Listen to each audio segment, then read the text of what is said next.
আমরা গতদিন আলোচনা করেছিলাম যে যমরাজার সঙ্গে দেখা করার জন্য নচিকেতা 3 রাত্রি যমরাজার প্রাসাদের বাইরে অনাহারে অনিদ্রায় অপেক্ষা করেছিলেন যমরাজার প্রত্যাবর্তনের জন্য। যমরাজা ফিরে আসার পর যখন খবর পেলেন যে নচিকেতা নামক একজন ব্রাহ্মণ বালক তার জন্য অপেক্ষা করে আছেন, তার সঙ্গে দেখা করার জন্য অপেক্ষা করে আছেন, তখন যমরাজ যথাযথ অভ্যর্থনা করে নচিকেতাকে আহ্বান জানালেন। এবং যেহেতু নচিকেতা 3 রাত্রি যমরাজার প্রাসাদের বাইরে অপেক্ষা করেছিলেন, সেই অতিথির যে যথাযথ সেবা হয়নি এই ভেবে যমরাজ অত্যন্ত দুঃখিত, অনুতপ্ত হলেন এবং তিনি তখন নচিকেতাকে বললেন যে এই 3 রাত্রি তুমি আমার জন্য অপেক্ষা করে বসেছিলে অনাহারে অনিদ্রায়, কাজেই তুমি আমার কাছে 3টি বর চাও, আমি সেই 3টি বর তোমাকে প্রদান করব।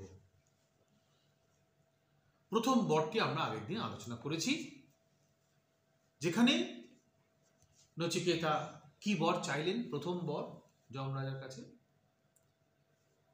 নচিকেতা চাইলেন যে তিনি যখন এই মৃত্যুর সঙ্গে দেখা করে, মৃত্যু মানে যমরাজের সঙ্গে দেখা করে তিনি যখন আবার ফিরে যাবেন, তার পিতা যেন তাকে চিনতে পারেন এবং তিনি যে মৃত্যুর কাছে এসছেন এর জন্য তার পিতা খুবই দুশ্চিন্তায় সময় কাটাচ্ছেন, কাজেই পিতার মনে যেন কোনো রকমের দুশ্চিন্তা না হয়।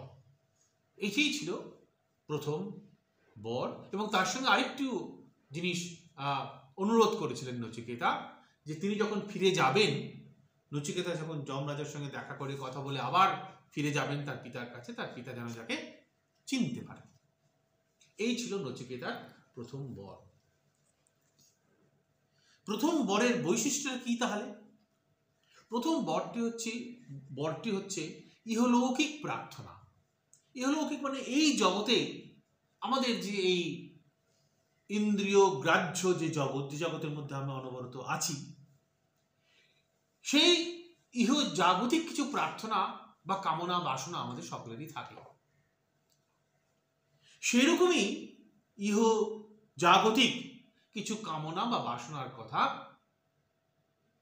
নচিকেতা প্রকাশ করলেন যমরাজার কাছে।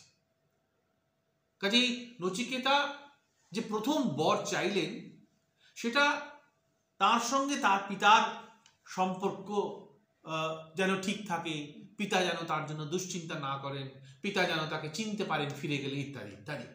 কাজে এই নচিকেতার প্রার্থিত যে প্রথম বর সেটা হচ্ছে পুরোপুরি ইহলৌকিক, মানে এই যে সংসারের মধ্যে আমরা আছি, যে ইন্দ্রিয় গ্রাহ্য জগতের মধ্যে আমরা আছি, তাকে কেন্দ্র করেই নচিকেতা তার এই বাসনার কথা যমরাজকে পূরণ করার জন্য অনুরোধ করেছে। কাজে নচিকেতার যে প্রথম প্রার্থিত বর সেটা ইহলৌকিক বর। আমরা জানি যে আত্মজ্ঞান লাভ করতে গেলে আমাকে ইহলৌকিক এবং এমনকি পারলৌকিক সমস্ত কামনা বাসনা থেকে মুক্ত হতে হবে। তা না হলে আত্মজ্ঞান লাভের অধিকারী আমরা হতে পারবো না। আমরা আগে আত্মজ্ঞানের অধিকারী প্রসঙ্গে আমরা ওই তোমার যে সাধন চতুষ্টয়ের কথা উল্লেখ করেছি, যেখানে বলা হয়েছিল যে কোনটি নিত্য এবং কোনটি অনিত্য, তার মধ্যে যে বিবেক জ্ঞান সেটা যেন আমাদের থাকে, ইত্যাদি ইত্যাদি। কাজেই এই সাধন চতুষ্টয় হচ্ছে আত্মজ্ঞান লাভের অধিকারী, অর্থাৎ যে ব্যক্তির এই সাধন চতুষ্টয় লাভ হয়েছে তিনি আত্মজ্ঞান লাভের অধিকারী হবেন।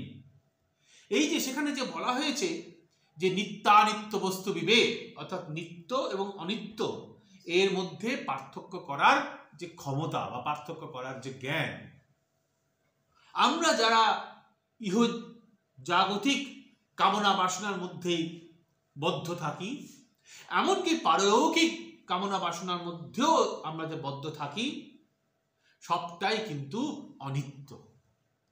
কাজেই এই ইহলৌকিক যে প্রার্থনা, যার প্রকাশ আমরা দেখেছি নচিকেতার প্রথম বরে, আমরা পরে দেখব যে কিভাবে এই ইহলৌকিক বাসনা থেকে মুক্তি লাভ করে কিভাবে আত্মজ্ঞানের দিকে যাত্রা করা যায়। কাজে প্রথম যে বর নচিকেতা চাইলেন যমরাজার কাছে, সেটি হচ্ছে ইহলৌকিক বর। এই প্রথম বর প্রার্থনার পরে যমরাজ কি উত্তর দিলেন? যমরাজ বললেন, यथा पुरस्ताद भविता प्रतीत औद्दालकीरारुणिर्मत प्रसृष्ट सुखं रात्रि शयिता बीतमन्यस्त्वां ददृशिवान मृत्यु मुखात प्रमुक्तम। কি বললেন যমরাজ প্রথম বর প্রার্থনার উত্তরে? হে আরুণী, হে ঔদ্দালকী, দুটি নাম এখানে ব্যবহার করা হয়েছে, আরুণী আর ঔদ্দালকী।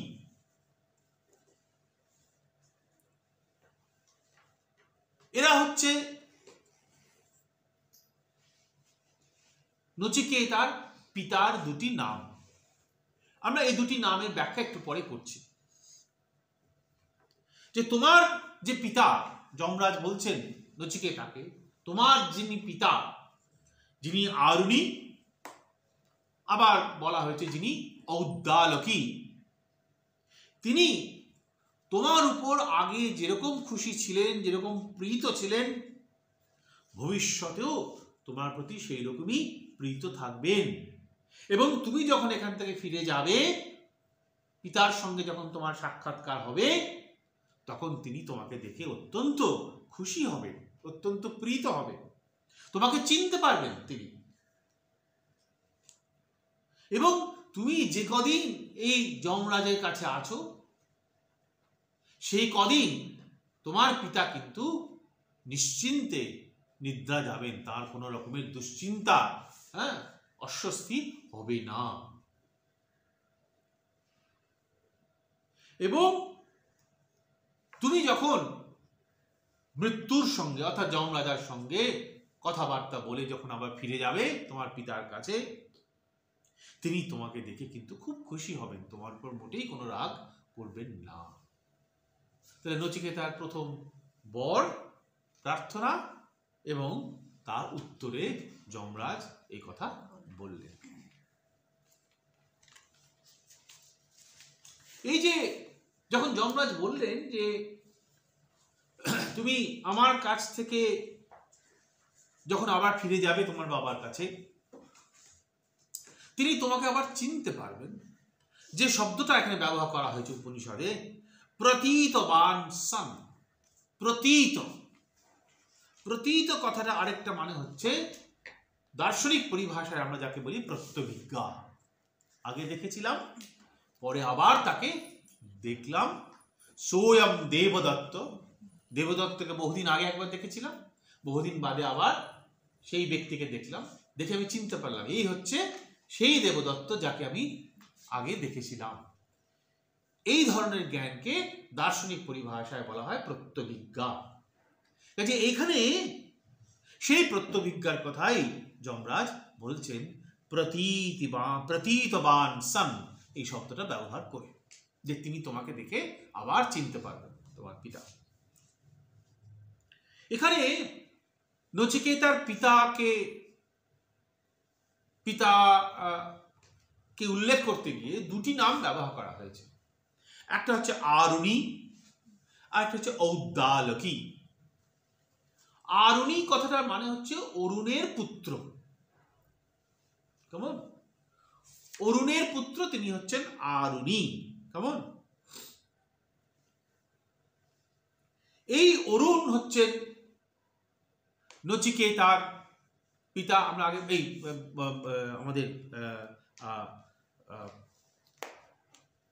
নচিকেতার কোনো ঊর্ধ্বতন পুরুষের নাম ছিল অরুণ। তাহলে তার অধস্তন যারা, তার পুত্র বা পৌত্র বা পৌত্রের পুত্র যাই বলো না কেন, তাদেরকে আরুণী নামে ডাকা হয়েছে। তাহলে আরুণী নামটা ব্যবহার করার থেকে আমরা বুঝতে পারছি যে নচিকেতার পিতার ঊর্ধ্বতন কোনো পুরুষের নাম ছিল অরুণ, যার থেকে আরুণী নামটা এসেছে। আরেকটা হচ্ছে ঔদ্দালকী। উদ্দালক, সেই উদ্দালকের সেই শব্দটার উত্তরে একটি প্রত্যয় যোগ করে, হ্যাঁ, আমরা ইং এই প্রত্যয় যোগ করে আমরা এই শব্দটা পাই ঔদ্দালকী। এই ইং শব্দটা স্ব অর্থে মানে নিজের অর্থেই এটা ব্যবহৃত হয়েছে, অর্থাৎ যিনি উদ্দালক তাকেই আবার অনেক সময় ঔদ্দালকী বলে ডাকা হয়। তাহলে এই যে দুটি নাম ব্যবহার করা হলো নচিকেতার পিতার সম্বন্ধে উল্লেখ করতে গিয়ে, শঙ্করাচার্য বলছেন যে এর অর্থ এমন নয় যে শঙ্করাচার্যের এই যে নচিকেতার পিতার দুজন পিতা আছে, একজন আরুণী একজন ঔদ্দালকী, তা নয়। বলা হচ্ছে যে এই যে পিতা পুত্র সম্পর্কটা সর্বদাই যে নিজের পুত্রকেই বোঝানো হতো তা নয়। অর্থাৎ আমরা এখনো আমাদের অনেক সময় দেখবে আমাদের কথ্য ভাষায় আমরা বলি এ আমার ছেলের মতো, তাকে আমি ছেলের মতোই দেখছি। হ্যাঁ, তাহলে পুত্র কথাটার মানে যে সেই পিতার দ্বারা উৎপন্ন ব্যক্তি তা নাও হতে পারে। হ্যাঁ, এবং এরকম উদাহরণ শঙ্করাচার্য তার ভাষ্যে দিয়েছেন। বলা হচ্ছে যে প্রাচীনকালে এরকম প্রথা ছিল যে যিনি অপুত্রক, হ্যাঁ, তিনি অনেক সময় দত্তক কন্যা গ্রহণ করতেন। দত্তক কন্যার যখন বিয়ে দিতেন তখন সেই বিয়ের সময় বলতেন এই দত্তক কন্যার যিনি পুত্র হবেন তিনি আমারও পুত্র। তার মানে কি? কারণ আমাদের প্রাচীনকালে প্রথা ছিল যে একমাত্র পুত্রেরই শ্রাদ্ধ বা পিণ্ডদানের অধিকার আছে। তাহলে যার পুত্র নেই তার শ্রাদ্ধ করার বা পিণ্ডদানের কেউ নেই। সেক্ষেত্রে কি হবে? সেক্ষেত্রে বলা হয়েছে যে তিনি যদি কোনো কন্যা দত্তক নেন, সেই কন্যার বিবাহ দেওয়ার সময় এই মন্ত্র উল্লেখ করতে হয় যে এই কন্যার যিনি সন্তান হবেন তিনি আমারও পুত্র, মানে তিনি তার শ্রাদ্ধের অধিকারী হবেন, পিণ্ডদানের অধিকারী হবেন। কাজে পুত্র কথাটা শুধুমাত্র সাক্ষাৎভাবে নিজের উৎপন্ন ব্যক্তিকেই, নিজের দ্বারা উৎপন্ন ব্যক্তিকেই বোঝায় না, পুত্র কথাটার একটা ব্যাপক অর্থ তৎকালে প্রচলিত ছিল। কেমন? কাজেই নচিকেতার পিতার যে দুটো নাম ব্যবহার করা হয়েছে আরুণী এবং ঔদ্দালকী, তার মানে এই নয় যে এই দুজন হচ্ছে নচিকেতার পিতার পিতা। কেমন? হয়তো পূর্বতন পুরুষে কোথাও এই নামগুলি ছিল, সেই নামের কথা স্মরণ করে যমরাজ নচিকেতার পিতাকে কখনো আরুণী বলেছেন, কখনো বা ঔদ্দালকী বলেছেন। কেমন?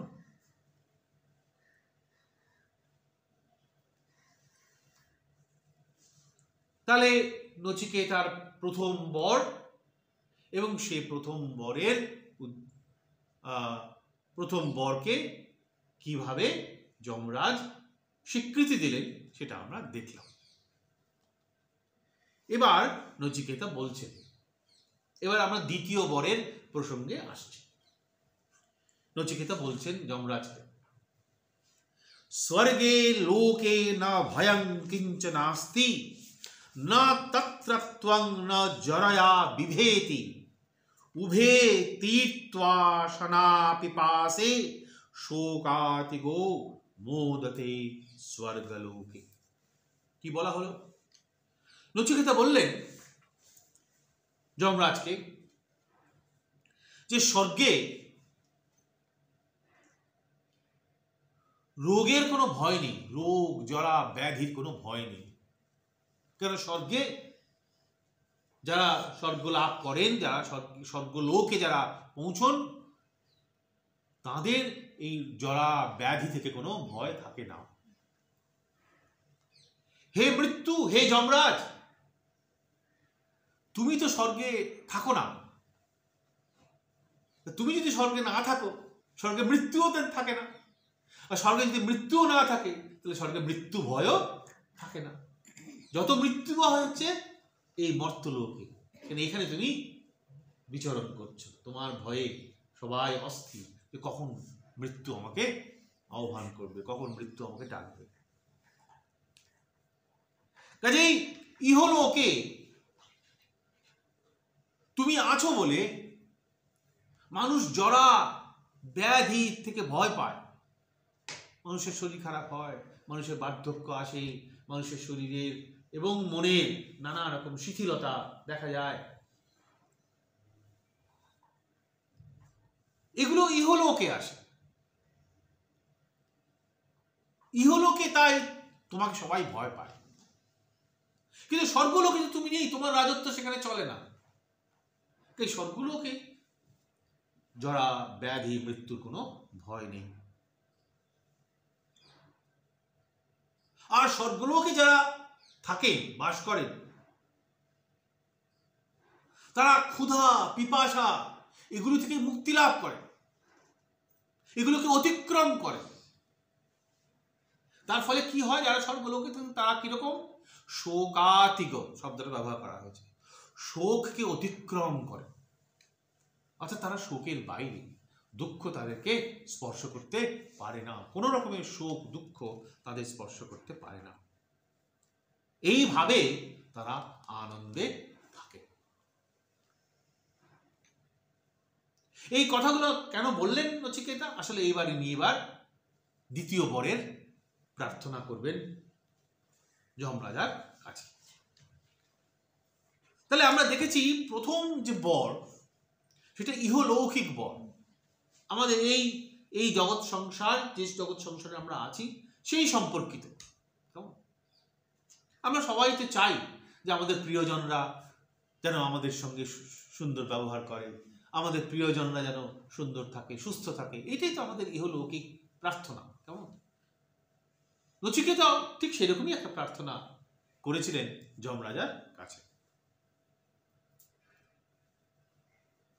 এবার দ্বিতীয় বরের প্রার্থনার ভূমিকা হিসেবে নচিকেতা বলছেন যে স্বর্গলোক, সেই স্বর্গলোকে মানুষের জরা ব্যাধি মৃত্যুর কোনো ভয় থাকে না।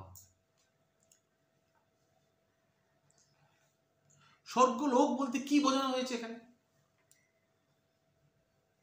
লোক শব্দটার দুটি অর্থ সংস্কৃতে। লোকস্তু ভুবনে জনে। লোক শব্দের একটা অর্থ হচ্ছে ভুবন, আর লোক শব্দের আরেকটা অর্থ হচ্ছে জন, ব্যক্তি। আমরা বলি না লোকজন, লোক বলতে সে কাকে বোঝায়? মানুষকে বোঝায়। কিন্তু লোক শব্দের আরেকটি অর্থ হচ্ছে ভুবন, ত্রিলোক এসব বলি। ভুবন মানে অস্তিত্ব, সত্তার বিভিন্ন পর্যায়। কাজে যখন এই মন্ত্রে নচিকেতা স্বর্গলোক শব্দটা ব্যবহার করছেন, সেখানে স্বর্গ থেকে ব্রহ্মলোক পর্যন্ত অনেকগুলো লোকের কথা আছে, অনেকগুলো অস্তিত্বের কথা আছে, অনেকগুলো পর্যায়ের কথা আছে, সেই সবগুলোকে বোঝানো হয়েছে।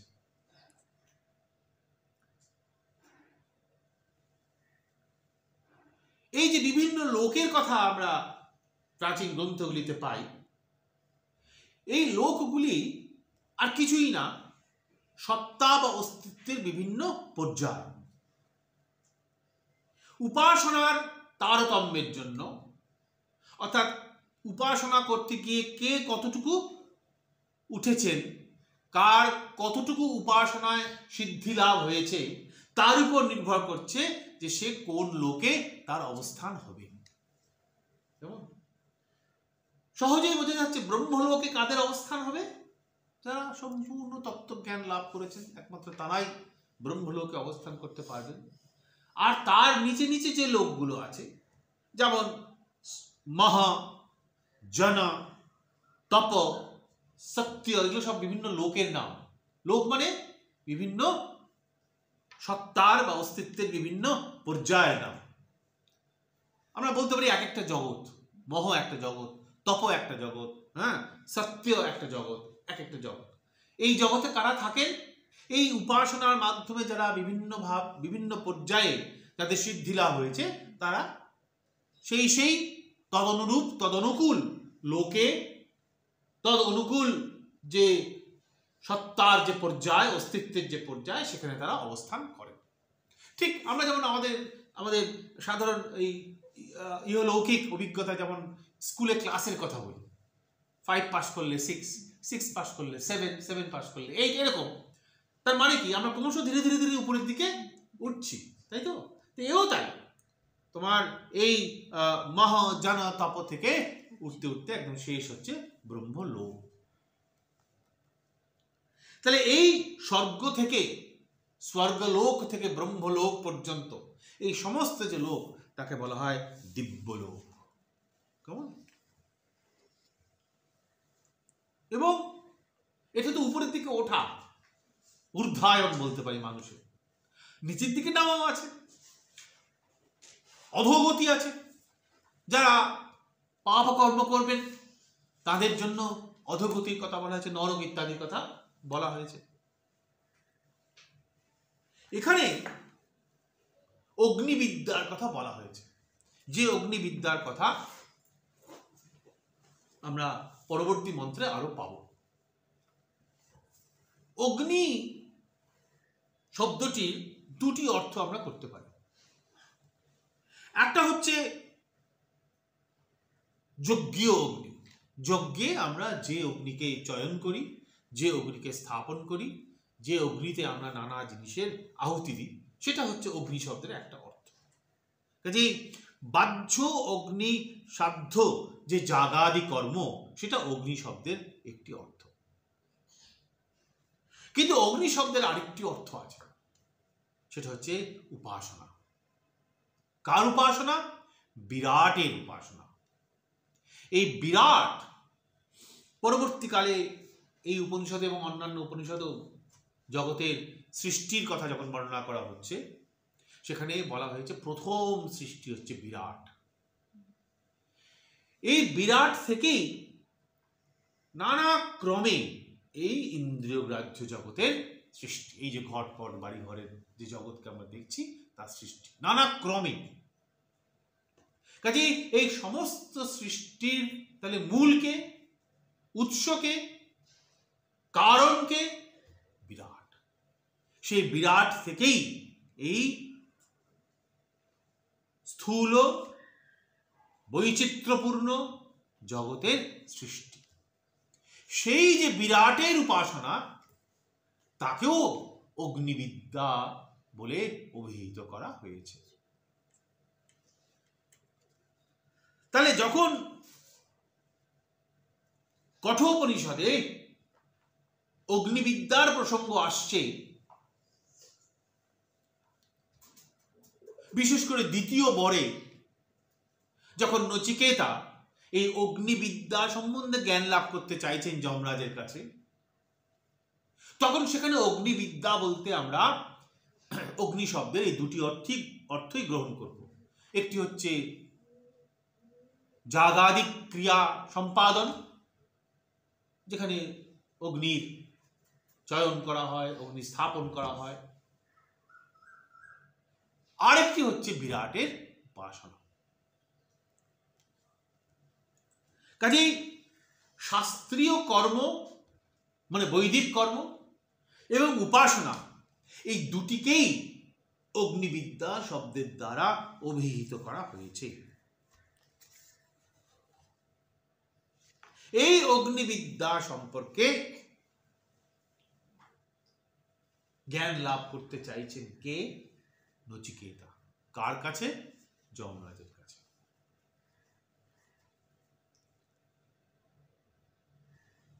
নচিকেতা একথা বলেছেন ইতিমধ্যেই যে স্বর্গলোকে যমরাজের কোনো প্রভুত্ব নেই, তাই স্বর্গলোকে যারা থাকেন তাদের জরা ব্যাধি মৃত্যুর কোনো ভয় নেই। বলা হয় ইহলোকে মানুষের জীবনের কটা অবস্থা থাকে? 4টি। শৈশব, কৌমার, যৌবন, বার্ধক্য, 4টি অবস্থা। স্বর্গলোকে যারা থাকেন, যারা স্বর্গলোকের অধিবাসী, তাদের 3টি অবস্থা: শৈশব, কৌমার এবং যৌবন। তাদের বার্ধক্য নেই স্বর্গলোকে। সেই কারণেই সেখানে জরা ব্যাধির ভয় নেই। যারা স্বর্গলোকে থাকেন তাদের তো সাধারণত আমরা দেবতা বলি। এই দেবতাদের আরেক নাম হচ্ছে ত্রিদশ। ত্রিদশ মানে এই 3টি অবস্থা: শৈশব, কৌমার এবং যৌবন। সেই কারণে যারা স্বর্গলোকের অধিবাসী তাদের বার্ধক্য বা জরার ভয় তাদের নেই।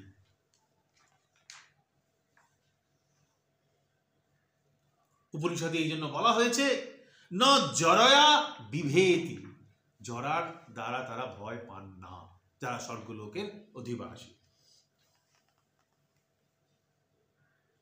মনুষ্যলোকে যেমন আমাদের ক্ষুধা আছে, তৃষ্ণা আছে, এবং সেই ক্ষুধা পরিতৃপ্তির জন্য, তৃষ্ণা পরিতৃপ্তির জন্য আমরা সতত চেষ্টা করি।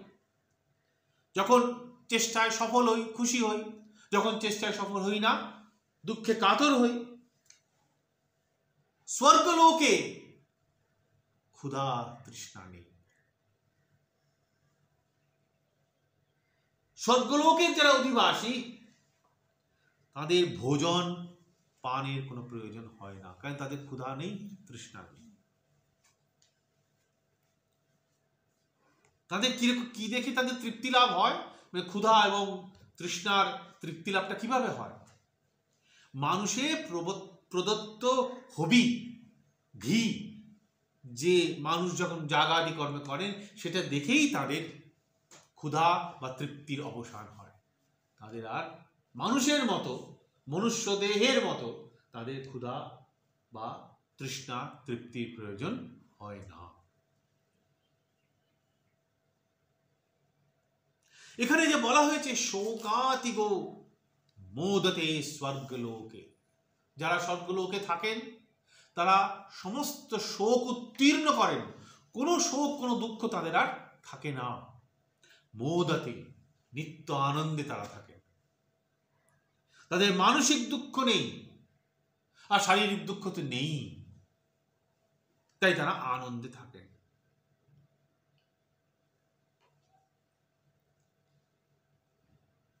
এবার নচিকেতা খুব স্পষ্ট করে দ্বিতীয় বর এবার প্রার্থনা করছেন যমরাজের কাছে।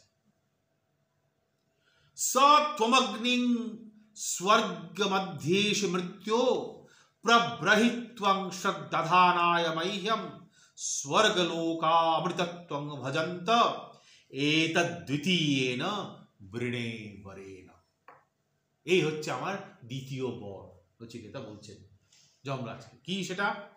হে মৃত্যু, হে যমরাজ, তুমি বিরাটকে জানো, তোমার সেই জ্ঞান আছে। মনে রাখতে হবে বিরাটকে সমস্ত সৃষ্টির মূল উৎস, কারণ। এবং সেই বিরাটকে জানার পদ্ধতি কি? অগ্নিবিদ্যা।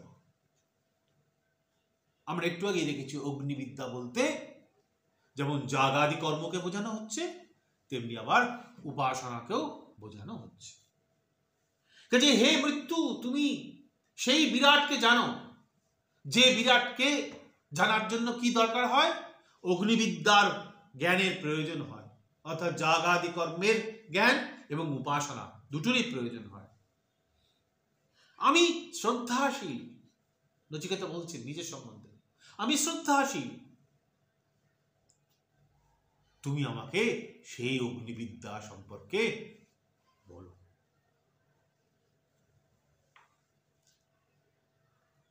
এই অগ্নিবিদ্যার দ্বারা, এই অগ্নিবিদ্যায় জ্ঞান লাভ করলে মানুষের স্বর্গলোক প্রাপ্তি হয়, অর্থাৎ মানুষ দেবত্বে উন্নীত হয়,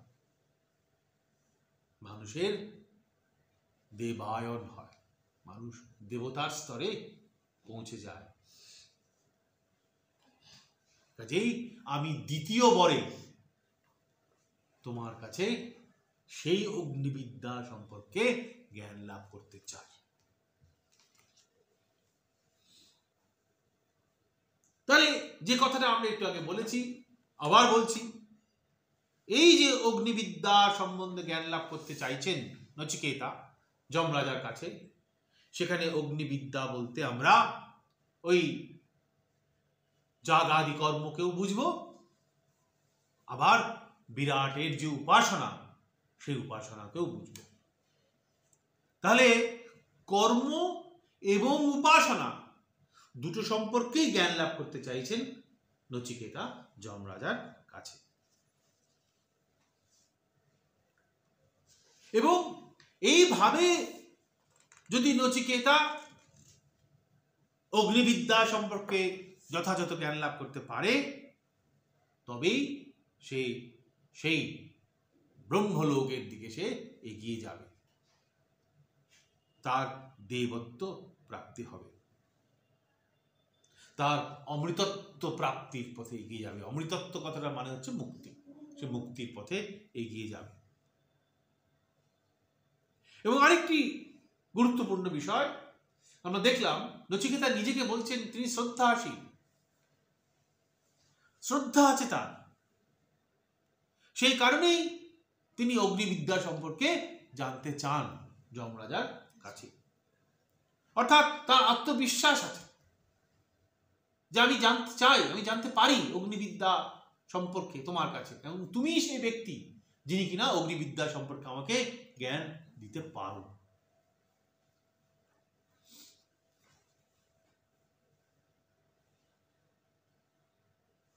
দ্বিতীয় বর তাহলে প্রার্থনা করলেন নচিকেতা যমরাজার কাছে। দ্বিতীয় বরটা তাহলে কি? অগ্নিবিদ্যা সম্পর্কে জ্ঞান লাভ করা।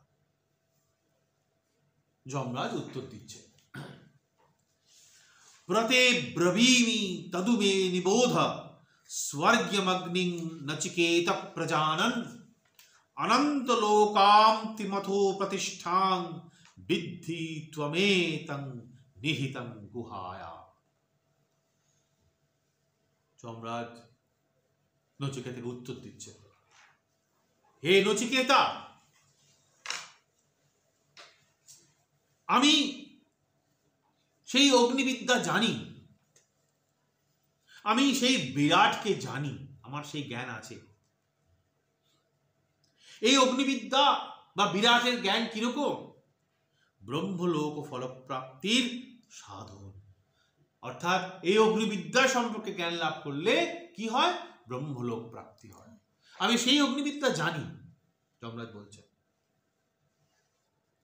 তোমাকে এবার আমি সেই অগ্নিবিদ্যা বলবো। আমি যে বাক্যগুলো উচ্চারণ করব অগ্নিবিদ্যা বলার সময়, তুমি সেই বাক্যগুলো শ্রবণ করে তোমার জ্ঞান হবে অগ্নিবিদ্যা সম্পর্কে। জেনে রেখো, এই যে বিরাট, এই বিরাটকে জানার দ্বারাই তো ব্রহ্মলোক প্রাপ্তি হয়, অর্থাৎ ব্রহ্মজ্ঞান হয়। এই বিরাটকে জ্ঞানীগণ কি বলেছেন? বলেছেন বুদ্ধিরূপ গুহাতে অবস্থিত, নিহিতং গুহায়া। অর্থাৎ একমাত্র বুদ্ধির দ্বারাই এই বিরাটকে জানা যায়। এই বিরাটের জ্ঞান সহজলভ্য নয়।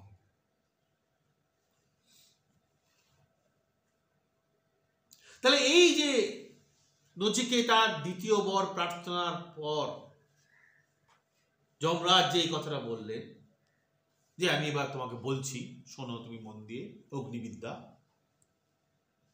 এই মন্ত্রটি একটা প্রতিজ্ঞা মতো। যমরাজ প্রতিজ্ঞা করছে, হ্যাঁ আমি জানি, এবার আমি তোমাকে অগ্নিবিদ্যা সম্পর্কে বলছি। বলছেন তুমি শোনো, মন দিয়ে শোনো আমি যা বলছি অগ্নিবিদ্যা সম্পর্কে।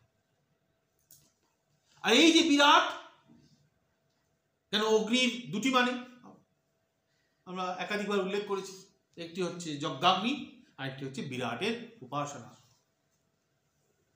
এই বিরাট হচ্ছে সমস্ত কিছুর আশ্রয়, সমস্ত সৃষ্টির মূল কারণ হচ্ছেন এই বিরাট, সমস্ত স্থূল জগতের আশ্রয় হচ্ছে এই বিরাট। এবং এই বিরাট কিন্তু এই স্থূল জগতের সৃষ্টির পূর্বেই থাকে, কারণ তো কার্যের পূর্বে থাকে, তাই না? তাহলে বিরাট হচ্ছে কারণ, তাহলে এই সমগ্র স্থূল জগতের উৎপত্তির পূর্বেও কিন্তু কে থাকেন? বিরাট থাকেন। এবং এই স্থূল জগৎ মানে এই ইন্দ্রিয় গ্রাহ্য যে জগৎ, ঘটপট বাড়ি ঘরের যে জগৎ, যে জগতের জ্ঞান আমাদের অনবরত আমাদের ইন্দ্রিয় দিয়ে আমরা লাভ করতে পারছি, তার কারণ হচ্ছেন সেই বিরাট। আর উপাদান কারণ কার্যের আশ্রয় হয়ে থাকে, আমরা জানি। আর এই বিরাট এই সমস্ত স্থূল জগতের উপাদান বলে সমস্ত স্থূল জগতের আশ্রয়। কিন্তু একই সাথে এই বিরাটের জ্ঞান দুর্গেয়, সহজে জানা যায় না। তা একমাত্র জ্ঞানীগণ যারা, তারাই বুদ্ধির দ্বারা তারা এই বিরাটকে জানতে পারে। এটাই যমরাজ এই শ্লোকে শেষে বললেন যে ত্বমেতং নিহিতং গুহায় নিহিত আছে, বুদ্ধিরূপ গুহার মধ্যে নিহিত আছে। কাজে বুদ্ধির প্রয়োগ করে, বুদ্ধির বিশ্লেষণের দ্বারাই এই বিরাটের জ্ঞান সম্ভব।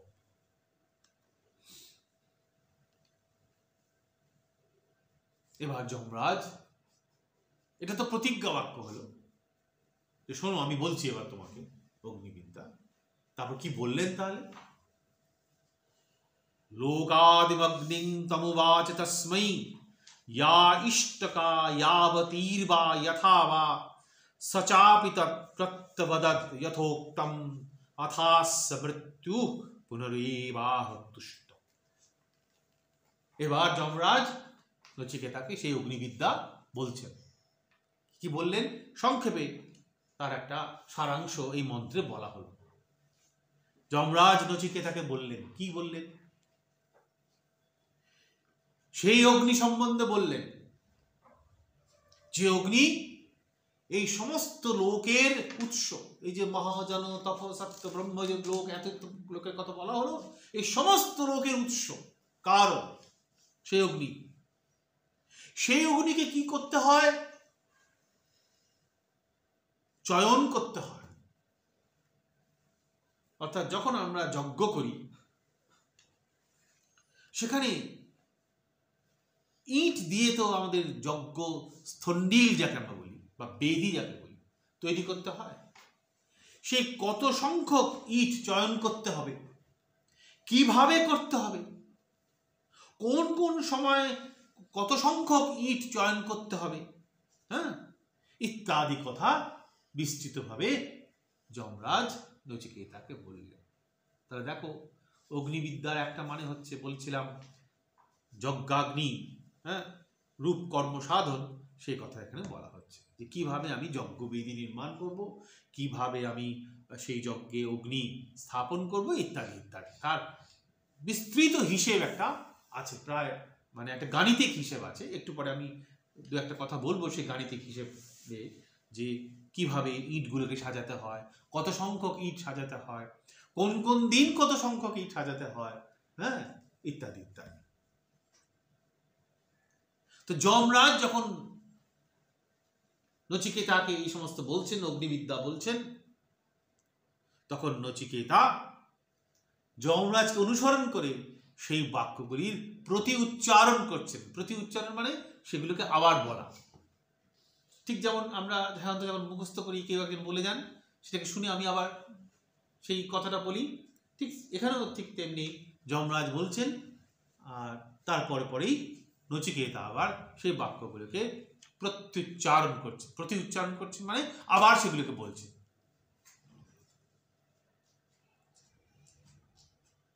এইভাবে যখন নচিকেতা প্রত্যুচ্চারণ শেষ হলো, মানে যমেরও বলা শেষ হলো অগ্নিবিদ্যা, আর নচিকেতারও প্রত্যুচ্চারণ শেষ হলো, যমরাজ অত্যন্ত খুশি হলেন। অর্থাৎ যমরাজ ভাবলেন যে হ্যাঁ, তাহলে অগ্নিবিদ্যা সম্পর্কে আমি একে জ্ঞান দিতে পেরেছি, আর এও জ্ঞান লাভ করতে পেরেছে।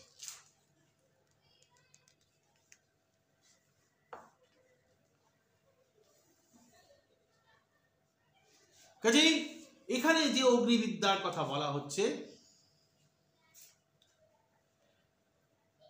কখনো কখনো বিরাটের উপাসনার কথা বলা হচ্ছে, কখনো কখনো ওই যজ্ঞাগ্নি সাধনের কথা বলা হচ্ছে। যজ্ঞাগ্নি সাধনের জন্য কি করতে হয়? ইট সাজাতে হয়। সেই সাজানোর আবার একটা পদ্ধতি আছে, কিভাবে সাজাতে হয়। সেখানে অগ্নির চয়ন করতে হয়। হ্যাঁ, চয়ন মানে কোথা থেকে অগ্নি নিয়ে তারপর সেটাকে সেখানে স্থাপন করা। কেমন? ইটের উপর ইট গেঁথে যে যজ্ঞ বেদি তৈরি হয় তাকে বলা হয় স্থন্ডিল। এবং সেই যে কাজ, যে ইটের উপর ইট গেঁথে আমি যে স্থন্ডিল তৈরি করছি, তাকেও বলা হয় চয়ন।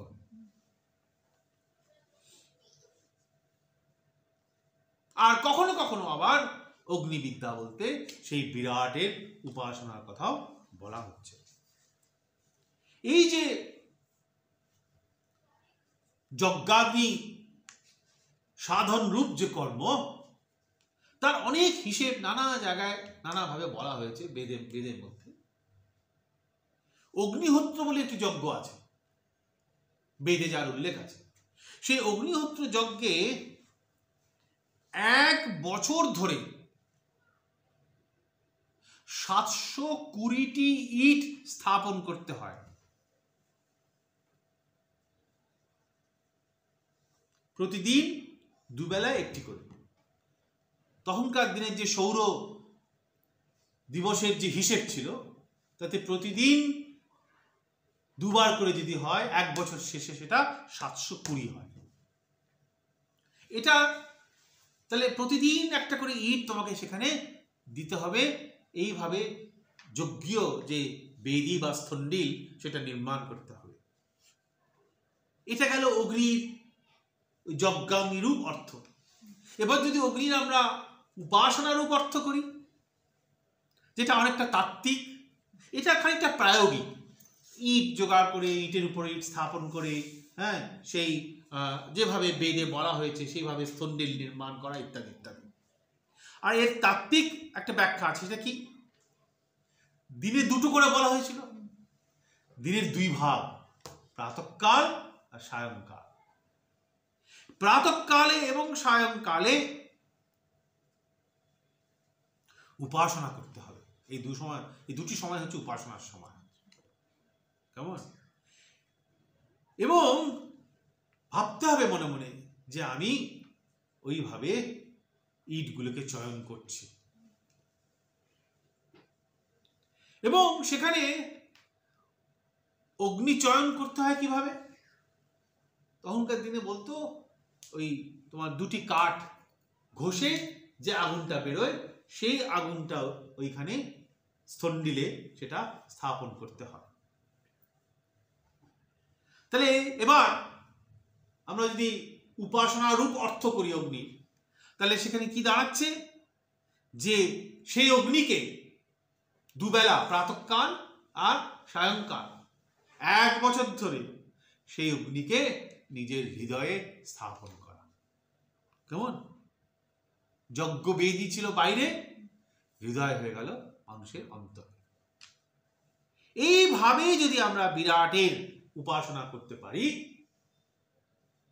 তাহলে আমাদের ব্রহ্মলোক প্রাপ্তি হবে। এটাই হচ্ছে অগ্নিবিদ্যার তাৎপর্য।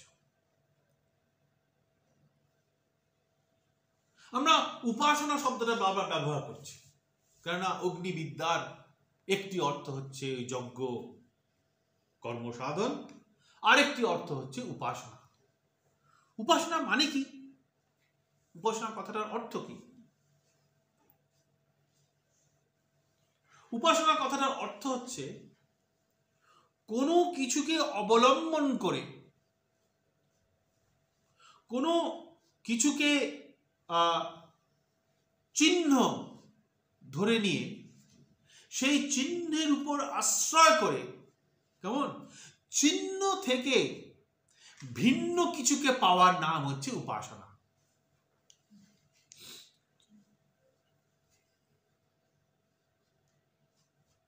আমার কাছে একটা চিহ্ন রয়েছে, ধরো একটা গ্রন্থ, আমি সেই গ্রন্থটিকে উপাসনা করছি। আমি কেন গ্রন্থের উদাহরণ দিলাম সেটা একটু পরেই বলছি।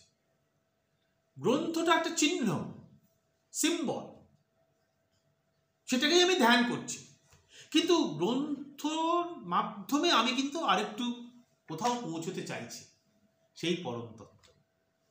কেমন? এইরকম যে চিত্তবৃত্তির ধারা উৎপাদন করা, এটাই হচ্ছে উপাসনার অর্থ। অনেকে দেখবে ওঙ্কারকে ধ্যান করে। ওম কেন? ওঙ্কারটা হচ্ছে একটা চিহ্ন, তাকে অবলম্বন করে আমরা সেই পরম তত্ত্বের কে উপলব্ধি করার চেষ্টা করছি। অনেক ধর্মে গ্রন্থটাকেই পুজো করা হয়। শিখ ধর্মে যে গুরবাণী, যেটা গুরুদেবের যে বাণী, সেইটাকেই পুজো করা হয়। আর হিন্দু ধর্মে তো নানা রকম দেব দেবতার মূর্তি তো আছে, কিন্তু দেব দেবতার মূর্তি বা গ্রন্থ যাই বলো না কেন, এগুলো সবই হচ্ছে চিহ্ন। এটাকে অবলম্বন করে, যেমন আমরা একটা ছবিকে দিকে তাকিয়ে যার ছবি তার কথা ভাবি, এটাও ঠিক তাই। ছবি আর যার ছবি দুজন তো এক নয়।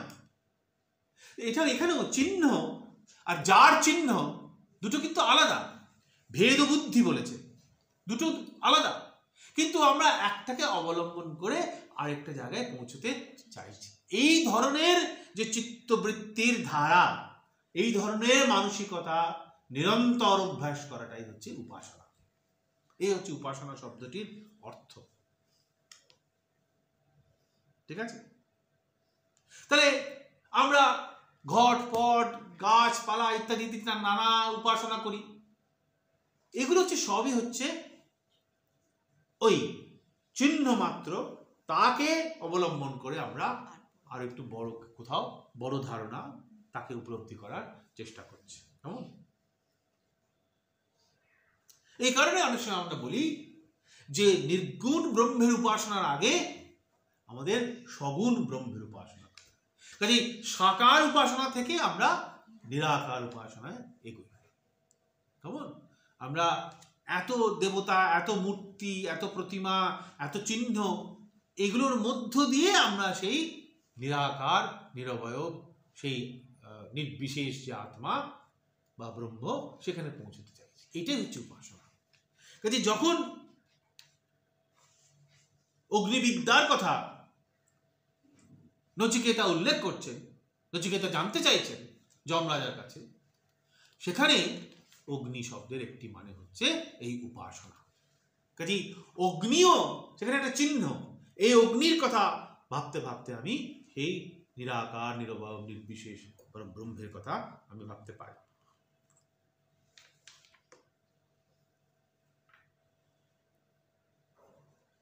তাহলে এইভাবে যমরাজ অগ্নিবিদ্যার কথা বলে গেলেন নচিকেতাকে, এবং নচিকেতা সেই যমরাজের প্রতিটি বাক্য প্রত্যুচ্চারণ করে সেই অগ্নিবিদ্যা সম্পর্কে জ্ঞান লাভ করলেন নচিকেতা।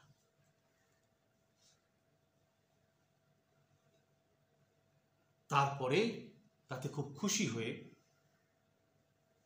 যমরাজ এবার নচিকেতাকে বলছেন, কি বলছেন? তমব্রবীত প্রিয়মাণো মহাত্মা বরং তবে হাদ্য দদামি ভূয় তবৈব নামনা ভবিতায়মগ্নি শৃঙ্কাং চেমামনেক রূপাং গৃহাণ। নচিকেতা যখন অগ্নিবিদ্যা সম্পর্কে জ্ঞান লাভ করলেন, যমরাজ খুব খুশি হলেন। তখন যমরাজ নচিকেতাকে বলছেন, হে বৎস, হে প্রিয়, তুমি এত সুন্দর করে অগ্নিবিদ্যা আমার কাছে শিখে গেলে, আমি খুশি হয়ে তোমাকে আরেকটি বর দেব। প্রথমত 3টি বরের কথা হয়েছিল তো, কেন ত্রিরাত্রি নচিকেতা যমরাজের বাইরে ছিলেন। কিন্তু দ্বিতীয় বরে এই অগ্নিবিদ্যা সম্পর্কে এত সুন্দর জ্ঞান লাভ করলেন নচিকেতা, তাতে যমরাজ খুশি হয়ে বললেন যে তোমাকে আমি আরেকটি বর দেব। কি সেই বর? তবৈব নামনা, তোমার নামেই এই অগ্নিবিদ্যা জগতে প্রচারিত হবে। অর্থাৎ এর নাম হবে নাচিকেত অগ্নি। এই যে অগ্নিবিদ্যা, যে অগ্নিবিদ্যা সম্পর্কে জ্ঞান লাভ করলে পর কর্ম এবং উপাসনার দ্বারা মানুষ ধীরে ধীরে ব্রহ্মলোকের দিকে যাত্রা করতে পারে, মুক্তি লাভ করতে পারে, সেই যে অগ্নিবিদ্যা, সেই অগ্নিবিদ্যা আজ থেকে তোমার নামেই প্রচারিত হবে। নাচিকেত অগ্নি হবে তার নাম। অর্থাৎ যখনই যারাই এই অগ্নিবিদ্যার কথা বলবেন, আলোচনা করবেন, তারা তোমার কথাই বলবেন, তোমার নামে উচ্চারণ করবেন। আর এই অগ্নিবিদ্যা এটা কিরকম বলছেন? এটা একটা মালা,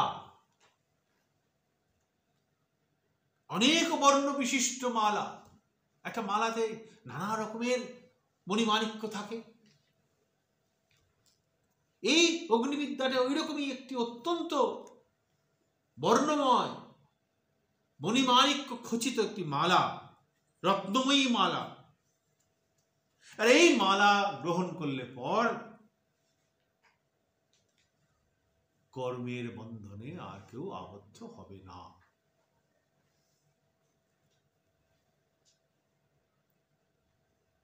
যমকে মহাত্মা বলা হয়েছে কেন? তার কারণ তার মধ্যে কোনো ক্ষুদ্র বুদ্ধি নেই, বিষয় চিন্তা নেই তার মধ্যে। তিনি সর্বদাই আত্মা বা ঈশ্বর ইত্যাদি নিয়ে ভাবছেন। তাই তাকে বলা হয়েছে মহাত্মা। অক্ষুদ্র বুদ্ধি, ক্ষুদ্র বুদ্ধি তার মধ্যে থাকতে পারে না যমরাজের মধ্যে। আর এই যে অগ্নিবিদ্যাকে তুলনা করা হয়েছে একটা অত্যন্ত সুন্দর বিচিত্র মণিমাণিক্য বিশিষ্ট একটি মালার সঙ্গে। এই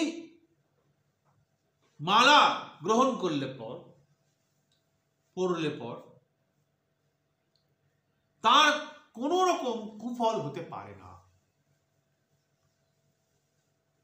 তার কারণ এই মালাটা কিসের মালা? অগ্নিবিদ্যার মালা।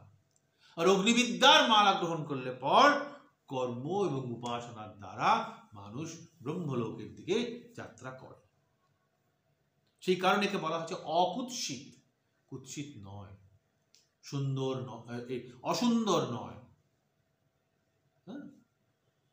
কাজেই নানা রকমের শাস্ত্রীয় কর্ম এবং বিরাটের উপাসনার দ্বারা এই অগ্নিবিদ্যা সম্পর্কে যদি কেউ জ্ঞান লাভ করতে পারে, তাহলে তার কোনো কর্মের দ্বারা আর বন্ধন হয় না।